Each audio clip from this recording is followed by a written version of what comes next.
आमिर खानच्या दंगल चित्रपटानं हरियाणाच्या गीता आणि बबिता फोगाट या महिला पैलवानांची प्रेरणादायी कहाणी जगासमोर आणली, घराघरात पोहोचवली। महाराष्ट्राच्या मातीत सुद्धा जिथं कुस्ती हा अतिशय या मातीतला खेळ मानला जातो तिथं दुसरी गीता किंवा दुसरी बबिता उभी राहू पाहते।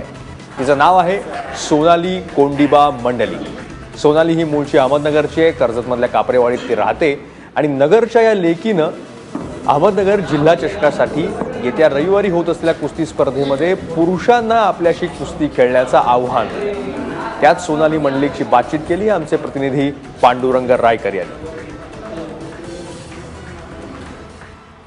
सोनाली, खरं तर म्हणजे तुम्ही ही जे काही मर्दानी खेळ होता याच्यामध्ये पुरुषांची मक्तेदारी होती आणि आता तू चक्क चॅलेंज दिलेलं आहे, नेमकी तुझी ही भूमिका काय आहे?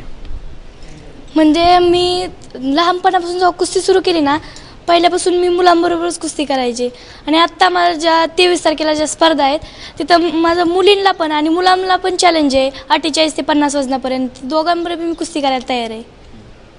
आणि ही जी कुस्ती आहे तू म्हणजे मुलांबरोबर कुस्ती खेळण्याचं धाडस कसं केलेलं आहे?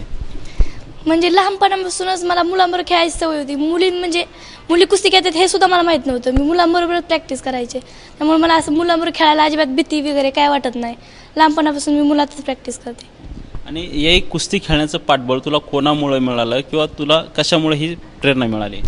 माझे वडील आहे ना, त्यांची बहीण त्यांच्या मुलगा आहे त्याला पप्पा म्हणले होते की तू पैलवान हो। माझे पप्पा पैलवान होते ना, त्याला म्हणले तुला मी चांगला पैलवान करतो, तू पैलवान हो। तर ते म्हणले नाही। मग त्यांना नंतर मुलगी झाली, त्या मुलीची तब्येत मस्त होती, तिला पप्पा म्हणले तिला माझ्याकडे द्या, मी चांगली पैलवान करतो। तर ते माझ्या आत्या पप्पांना काय म्हणले, माझ्या तुला मुलगी झाली ना तिला पैलवान करतो, म्हणून मला माझ्या पप्पांनी पैलवान केलंय। आतापर्यंत तू कोणकोणत्या स्पर्धांमध्ये भाग घेतलेला आहे आणि तुला कोणकोणते पुरस्कार मिळालेले आहेत? मी सर्वात आधी जुदो कुस्ती याच्यामध्ये जिल्ह्यात नंबर काढला, नंतर विभाग। आणि माझं वय बसत नव्हतं म्हणून मला कुस्तीत खेळता येत नव्हतं। जेव्हा माझं वय बसायला लागलं तेव्हा पहिल्या वर्षी माझं नॅशनलला गोल्ड लागलं, दुसऱ्या वर्षी सिल्वर लागलं, तिसऱ्या वर्षी ब्रॉन्झ लागलं आणि 2 वर्ष फक्त पार्टिसिपेंट। सलग 5 वेळा मला स्टेटला गोल्ड आहे। तू आत्ता जी कुस्ती आहे तर तू मुलांना चॅलेंज केलेलं आहे की, तर मग ते प्रेरणा कशामुळे मिळाली किंवा तू जो दंगल पिक्चर आला होता मध्ये तर त्याच्यापासून तुला काही प्रेरणा मिळाली का? दंगलची जी स्टोरी आहे तीच खरी माझ्या घरची स्टोरी। एवढंच की त्या 4 बहिणी पैलवान आहेत आणि मी एकटीच आहे आमच्या घरात, आणि परिस्थिती पण त्यांची जरा ठीक असेल इतकी आमची डाऊन परिस्थिती आहे। मग सर्वसामान्य परिस्थिती असताना तुझा जो खर्च आहे किंवा तू जे रोज कसरत करते, खुराक आहे, तर त्याचं व्यवस्थापन किंवा त्याला पैशासाठी काही चणचण जाणवते का?